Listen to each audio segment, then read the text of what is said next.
የኢትዮጵያ የተሟላ ማክሮ ኢኮኖሚ ሪፎርም የውጭ ንግድ አፈጻጸሙን ከፍተኛ ብቻ ሳይሆን ቀጣይነት እንዲኖረው ማድረጉን የንግድና ቀጠናዊ ትስስር ሚኒስትር ካሳሁን ጎፌ ገለጹ። የንግድና ቀጠናዊ ትስስር ሚኒስቴርና ተጠሪ ተቋማት የ2018 በጀት ዓመት የመጀመሪያ ሩብ ዓመት አፈጻጸም ሪፖርት የግምገማ መድረክ ተካሂዷል። የንግድና ቀጠናዊ ትስስር ሚኒስትር ካሳሁን ጎፌ በዚህ ወቅት እንዳሉት በሩብ ዓመቱ በዋና ዋና ዘርፎች ተጨባጭ ውጤቶች ተመዝግበዋል ነው ያሉት። በሩብ ዓመቱ በውጭ ንግድ አፈጻጸም፣ በኦንላይን ንግድ ምዝገባ፣ በድረ ፍቃድ ቁጥጥር፣ በዓለም ንግድ ድርጅት ድርድር እንዲሁም የአፍሪካ አህጉራዊ ነፃ የንግድ ቀጠናን በማስጀመር እምርታዊ ለውጥ ተመዝግበዋል ብለዋል። በ2018 በጀት ዓመት የውጭ ንግድን በአይነት በመጠንና በገቢ በማሳደግ ዓለም አቀፋዊ ቀጠናዊ ትስስርን በማጠናከር አስተማማኝ የገበያ ዕድል መፍጠር የሚያስችል ግብ ተይዞ ወደ ሥራ መገባቱንም ገልጸዋል። የመጀመሪያው ሩብ ዓመት ክረምት እንደመሆኑ ለንግዱ ማህበረሰብ ቀልጣፋ የትራንስፖርት አገልግሎት ለመስጠት አስቸጋሪ መሆኑንም አንስተዋል። ይሁን እንጂ በበጀት ዓመቱ የመጀመሪያ ሩብ ዓመት ከውጭ ንግድ ከ2.48 ቢሊዮን ዶላር በላይ ገቢ ተገኝቷል ብለዋል።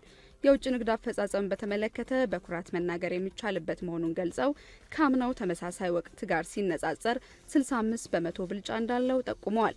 በሩብ ዓመቱ የተመዘገበው ውጤት ከአምናው ተመሳሳይ ወቅት ጋር ሲነጻጸር 980 ሚሊዮን ዶላር ብልጫ እንዳለው ጠቅሰው በበጀት ዓመቱ የታቀደውን 9.4 ቢሊዮን ዶላር ማሳካት እንደሚቻል ያሳያል ብለዋል። ይኸውም የኢትዮጵያ የተሟላ ማክሮ ኢኮኖሚ ሪፎርም የውጭ ንግድ አፈጻጸሙን ከፍተኛ ብቻ ሳይሆን ቀጣይነት ያለው እንዲሆን ማድረጉን እንደሚያሳይ ተናግረዋል። በመጀመሪያው ሩብ ዓመት ከኦንላይን ንግድ ምዝገባ ከ980 ሺህ በላይ የንግድ ፍቃድ ምዝገባና እድሳት መደረጉን ተናግረዋል። በሩብ ዓመቱ የኦንላይን ንግድ ምዝገባ 141 በመቶ አፈጻጸም መመዝገቡን በማንሳት በበጀት ዓመቱ ማጠናቀቂያ የታቀደውን 3 ሚሊዮን ማሳካት እንደሚቻል ያሳየ መሆኑን ገልጸዋል። በሩብ ዓመቱ ኢትዮጵያ የዓለም ንግድ ድርጅት አባልነትን ለማሳካት 6ኛው የስራ ላይ የቡድን ስብሰባ ያደረገችበት መሆኑን የገለጹት ሚኒስትሩ ከ6 ሀገራት ጋር ውጤታማ የሁለትዮሽ የገበያ ድርድር መደረጉን ተናግረዋል። ከሌሎች ሀገራት ጋርም ቀልጣፋ ድርድር እየተካሄደ መሆኑን ጠቅሰው ድርድሩ እንደሚሳካ ተስፋ ሰጪ ምልክቶች እየታዩ መሆኑን ገልጸዋል። የአፍሪካ የባህር ላይ አካዳሚዎችን ዓለም አቀፍ ተወዳዳሪነት ለማሳደግ እንደሚሰራ ተገለጸ። በአፍሪካ የባህር አጠቃቀም መሰረት ለመጣል ያግዛል የተባለ የአፍሪካ የባህር አጠቃቀም ጉባኤ ከጥቅምት 4 እስከ 6 2018 ዓ.ም በአዲስ አበባ እየተካሄደ ይገኛል።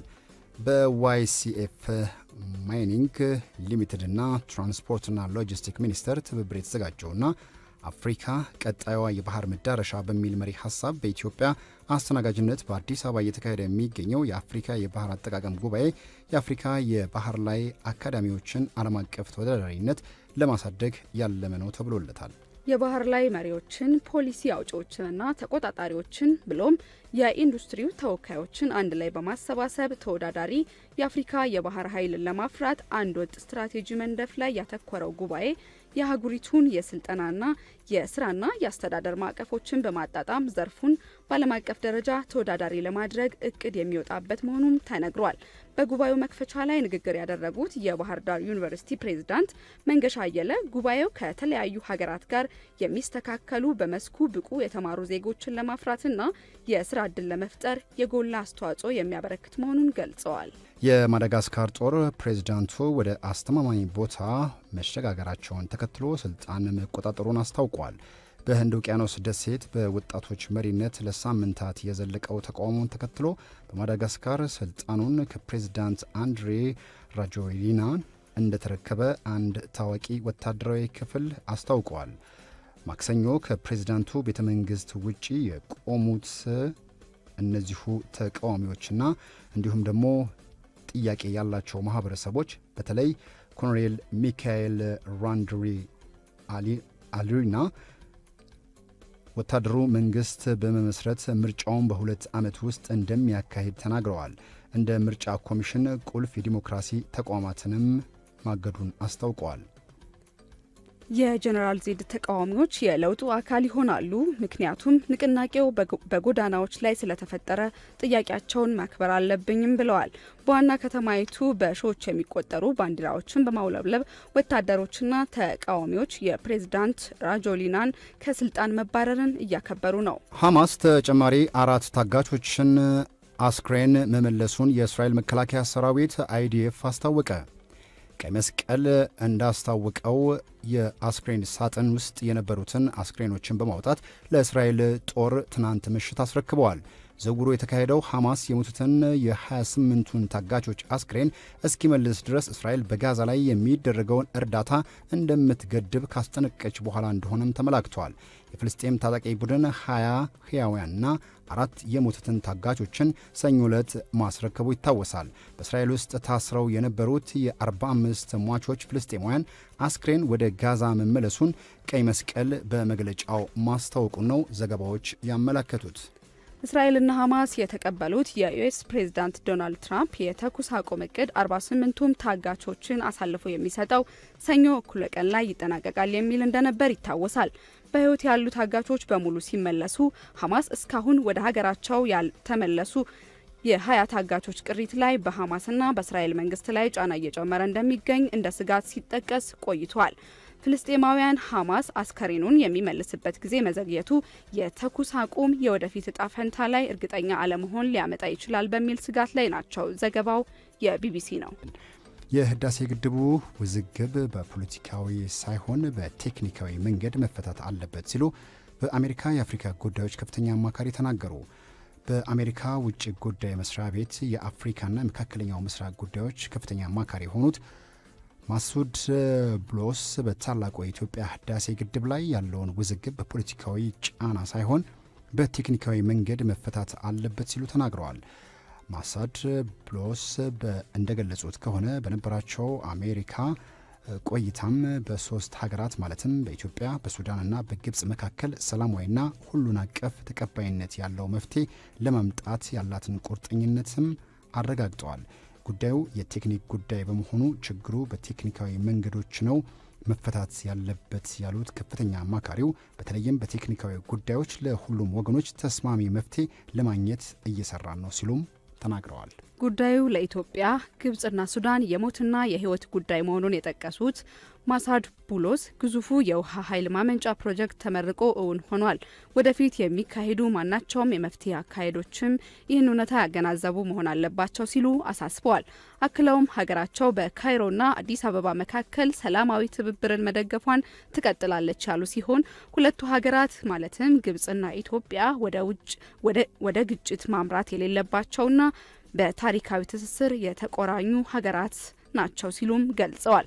ከፍተኛ አማካሪው በቅርቡ ወደ ኢትዮጵያና ግብጽ ጉዞ አድርገው በነበረው ጉብኝት ወቅት የህዳሴ ግድቡ ዋነኛ ጉዳይ ትኩረት የነበረ መሆኑን ገልጸው በአሜሪካና በግብጽ መካከል ንግግሮች መቀጠላቸውንም አመላክተዋል። የጤና ሚኒስቴር የካንሰር መድኃኒት ያለምንም ትርፍ እንዲቀርብ የሚያስችል የመግባቢያ ሰነድ ስምምነትን ከተቋማት ጋር ተፈራረመ። የጤና ሚኒስቴር የካንሰር መድኃኒት ያለምንም ትርፍ እንዲቀርብ ከመድኃኒትና የሕክምና ግብዓት አቅርቦት ኤጀንሲ እንዲሁም ሆስፒታሎች ጋር የጋራ የመግባቢያ ሰነድ በመፈራረም ወደ ስራ መግባቱን አስታውቀዋል። የጤና ሚኒስትር ዴኤታ ዶክተር ደረጀ ዱጉማ እንደተናገሩት በሚኒስትሩ የካንሰር መድኃኒቶችን በኢትዮጵያ የአቅርቦት ሰንሰለቱን ተጠብቆ በተገቢው ሁኔታ ለተጠቃሚው ለማድረስ በርካታ ስራዎች እየተሰራ ይገኛል ብለዋል። አሁን ላይ የበርካታ ሴቶችን ህይወት እየቀጠፈ ያለው የጡት ካንሰርን አስመልክቶ ልዩ ትኩረት እንደሚደረግ ገልጸው የመድኃኒት አቅርቦትን ከማሻሻል ባለፈ የአገልግሎትን ጥራት ክትትል ዙሪያ ሚኒስቴሩ ከክልል ጤና ቢሮዎች ጋር በመሆን እንደሚሰራም ተናግረዋል። በመሆኑም ሚኒስቴሩ የካንሰር መድኃኒት ያለምንም ትርፍ እንደሚቀርብ የሚያስችል የመግባቢያ ሰነድ በመፈራረም ወደ ስራ መገባቱ የተገለጸ ሲሆን መንግስት በየዓመቱ ከ150 ሚሊዮን ብር በላይ በመመደብ የታካሚዎቹን የመድኃኒት ወጪን እያገዘ እንደሆነም ተናግረዋል። ነገር ግን የታለመለትን ዓላማ ከግብ ለማድረስ በተለይም ተጠቃሚው ጋር ደርሶ የታሰበውን የወጪ ጫና የቀነሰ መሆኑን ማረጋገጥና መከታተል የሁሉም የሚመለከታቸው አካላት ርብርብ ይጠይቃልም ተብሏል። ነጻ አገርና ነጻነቷን ያወጀችው የሶማሌላንድ ፕሬዝዳንት አብዱራህማን ሙሐመድ አብዱላሂ የካቢኔ አባሎቻቸውን ይዘው ወደ አዲስ አበባ ዛሬ ረፋዱ ላይ ማቅናታቸውን የጽህፈት ቤታቸው አስታውቋል። ሶማሊያ የግዛቷ አካል አድርጋ የምትመለከታት የሶማሌላንድ ፕሬዝዳንት ወደ ኢትዮጵያ ማምራታቸው የተነገረው የሶማሊያው ፕሬዝዳንት በአዲስ አበባ ጉብኝት ካደረጉ ከአንድ ቀን በኋላ ነው። ይህ በእንዲህ እንዳለ ከፕሬዝዳንቱ ጋር የሶማሌላንድ የውጭ ጉዳይ ሚኒስተር፣ የገንዘብ ሚኒስተር፣ የሀገሪቱ የጦር አዛዥ እንዲሁም የብሔራዊ ደህንነት ኃላፊዎች አብረው ወደ አዲስ አበባ ያቀኑ መሆናቸውም ተገልጸዋል። ጥቅምት 4 2018 ዓ.ም ረፋድ ላይ ከሀርጌሳ በተነሳ የኢትዮጵያ አየር መንገድ አውሮፕላን ላይ ሲሳፈሩ የታዩት የሶማሌላንድ ፕሬዝዳንት የአዲስ አበባ ጉዞን በተመለከተ እስካሁን ከኢትዮጵያ መንግስት በኩል የተባለ ነገር አለመኖሩን ነው ዘገባዎች የሚያመላክቱት። የብሪታንያ ጠቅላይ ሚኒስትር ኬር ስታርመር ለፓርላማ አባላት በመካከለኛው ምስራቅ የሁለት መንግስታት መፍትሄ አሁን በ1990ዎቹ ከኦስሎ ስምምነት በኋላ ተግባራዊ የመሆን የመጀመሪያው እውነተኛ እድል እንዳለ ተናግረዋል። ማክሰኞ በፓርላማ ውስጥ ንግግር ሲያደርጉ ስታርመር የዩናይትድ ኪንግደም የወደፊት ሚና የሰላም ሂደቱን በመደገፍ በሶስት ቦታዎች ላይ ባለሙያዎችን ያቀርባል። በጋዛ ውስጥ እንደገና ግንባታን መደገፍ፣ የሽግግር ዝግጅቶችን መደገፍና የተኩስ አቁም ክትትል ሂደትን ማረጋገጥ የሁለቱን መንግስታት መፍትሄ አስፈላጊነት አጽንኦት ሰጥቷል። የእንግሊዙ ጠቅላይ ሚኒስትር ኬር ስታርመር አክለውም ከ30 10 ዓመታት በፊት ከኦስሎ ይቅርታ አድማጮች፣ ከኦስሎ ስምምነት በኋላ የሁለት መንግስታት መፍትሄ ላይ ያገኘነው ውጤቶችን ተግባራዊ ማድረግ ይኖርብናል። የመጀመሪያው እውነተኛ እድል ይህ ነው። ስለዚህ ለዚህ ሙሉ በሙሉ ቁርጠኞች ነን። ምክንያቱም ደህንነቱ የተጠበቀና ደህንነቱን ለማስቀጠል እድሎች አሉ። እስራኤል ከምትችለው ወይም ደግሞ እያደረገች ካለው በተሻለ ትብብሯን ልታሳይ ይገባል ሲሉ የእንግሊዙ ጠቅላይ ሚኒስትር ኬር ስታርመር ተናግረዋል። ስታርመር በተጨማሪም በሰብአዊ እርዳታ ላይ ያለውን መሻሻል በማድነቅ በጋዛ ላይ የሚደረገው የቦምብ ጥቃት አሁን ላይ ቆሟል፣ ይህም በፕሬዝዳንት ዶናልድ ትራምፕ በሚመራው የሰላም እቅድ ምክንያት በጣም አስፈላጊው እርዳታ መግባት ጀምረዋል፣ ይህ አስደሳች ነው ሲሉ መናገራቸውን ቲአርቲ ወርልድ በዘገባው አስፍሮታል። የዚህ ሰዓት አጋር ሆነው ግን ከኛ ጋር እየሰሩ የሚገኙት እናት ባንክና ራይድ አብረውን አሉ። በ8294 ላይ ራይድ ለፈጣን የትራንስፖርት አማራጭ የቀረበላችሁ እድል ነው። ይህም እድል በተለይ በእጅ ስልኮቻችሁ ላይ የራይድን አፕሊኬሽን አውረዳችሁ ስትጠቀሙ በምታገኙት የሎተሪ ትኬት የመኪና የቤትና የዱባይ የደርሶ መልስ ትኬትን ያገኛሉ። ምን ይሄ ብቻ የሚላችሁ ራይድ ሌሎችም አጓጊ ሽልማቶች ተካተውበታል። እናንተ ብቻ ለፈጣን የትራንስፖርት አማራጫችሁ 8294 ራይድን እንድትጠቀሙ ተጋብዛችኋል። የዚህ ሰዓት አጋራችን ስለሆነ ከልብ አድርገን እናመሰግናለን። ሌላኛው አጋራችን እናት ባንክ ነው። እናት ባንክ ትምህርት ቤቶች ዘርፈ ብዙ አገልግሎቶችን በአንድ ላይ የሚያገኙበትን እናት መላ ወይም ዩኒካሽ የተሰኘ የትምህርት ቤት የክፍያ ስርዓት ለደንበኞቹ አቅርበዋል። በዚህ የክፍያ ስርዓትም አብረውን እየሰሩ የሚገኙ ትምህርት ቤቶች ሁሉ ስራቸውን በቀላሉ በማከናወን ስኬታማ እንዲሆኑ አስችሏቸዋል ይላል እናት ባንክ።